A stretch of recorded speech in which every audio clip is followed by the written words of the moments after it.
Dear students, today I would like to teach you a very important topic, the Indian Constitution. First of all, I would like to teach you what is Constitution. A Constitution is a set of rules and regulation according to which the country is governed. So we have three branches of the government: legislature, executive, and judiciary. Legislative means law making body, executive means law implementing body, and judiciary means law interpreting body. So three organs are there, and all three organs will get guidelines from the Indian Constitution.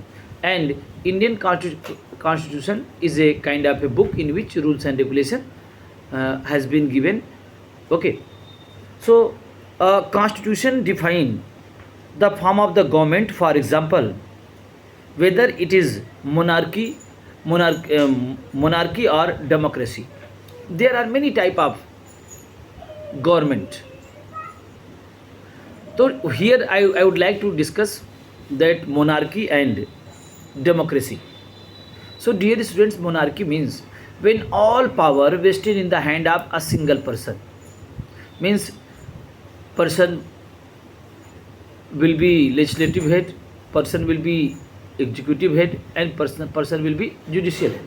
If all three power will be given to a single hand, so that person will be known as monarch or king, or we can say sultan or emperor, whatever. It defines that relationship between the government and the citizen. Second point is there. So monarchical form of government and democracy. Second point I am going to teach. It defines the relation between the government and the citizen. Means Constitution defines what is the relation between the people of respective nation and the citizen. Constitution also define its sets down the power and function of the government. It spell out the right and duties of the citizen. I think you know fundamental rights. We have many rights: right to education, right to education, right to freedom. Many rights are there. These are fundamental rights, and in a upcoming video I will teach about this.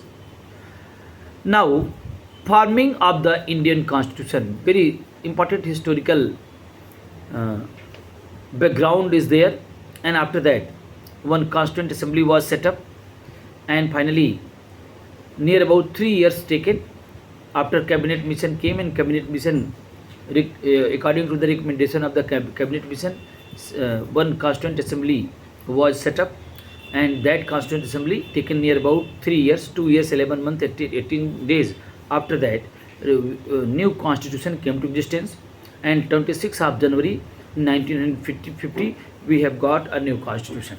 I think all my words are very much familiar, and very soon we have celebrated on 15th August in this month we have celebrated 77th Independence Day, and in January, each and every 26th January we are celebrating Republic Day. Means India got new constitution. So now next point, formation of the Indian Constitution. The British came to India as a traders in 17th century.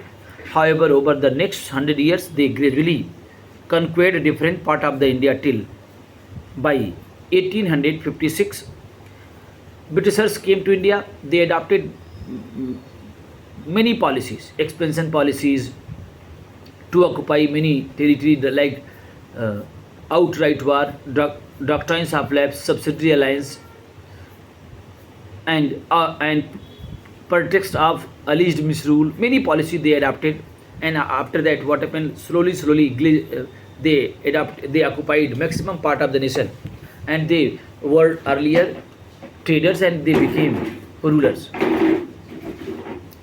India had become the British colony, stating with the revolt of 1857 I think you know when revolt of 1857 taken place, this was the first well organized revolution against the British colonial rule. Means how many policies introduced by British government that hurt the sentiment of Indians, and finally all segments of Indian society united, they started revolt in 1857. And this revolt was suppressed by Britishers because they had well organized system.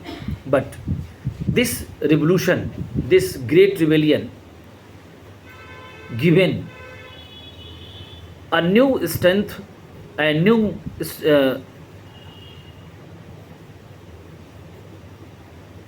energy to the common people of India. And how many people who sacrificed their life in 1857, they are considered today icons. So now, starting with the revolt of 1857, several movements were launched by Indians freedom fighters to free India from the British rule, but they found little success. Under Mahatma Gandhi, the freedom struggle gained a fresh impetus. Finally, in the face of increasingly militant demand the freedom, the British government started preparing for the transfer of power to the Indians by 1946. In the meantime, the British government and the Indian leaders realized that independent India would need a constitution. When Britishers were ruling in India, means when India was the colony of Britain, so that time India was governed by according to the rules and regulation done by British Parliament. So one very important point I would like to mention. Basically, British government ruled India along with some charter act, Government of India Act 1919 and 1935. So these are Government of India Act, and many other acts are also there. And in one fresh video I'll make. In that video you can understand each and every act. And after that, I'll make one special video regarding this. All rules and regulation act had been made by British Parliament for India, because India was the colony of Britain. So to draw of his this constitution, a constituent assembly was framed, which is turned set up of the drafting committee. The preparation of the draft the constitution was an extremely challenging task. The committee had to consider the cultural, linguistic, and religious diversity. What do you mean by this? We have